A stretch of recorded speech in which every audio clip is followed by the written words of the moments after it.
Hello, I'm Valora Washington from the Council for Professional Recognition.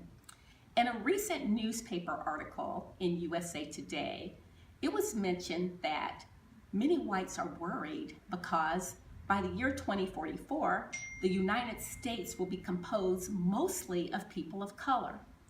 And this really reminded me of how important our work in early childhood education is, because the children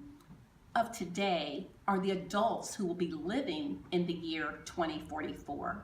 So as an early childhood educator, it's really important that we help children to have a very strong sense of who they are.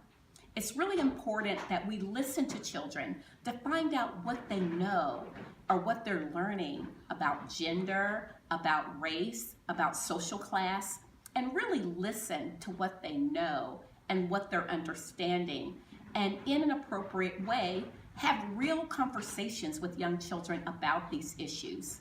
Our work as early childhood educators could not be more important than it is today, because we have the opportunity to prepare our children for the world that is definitely going to be a world that can be a very positive one, a very constructive one for all of us in the United States of America.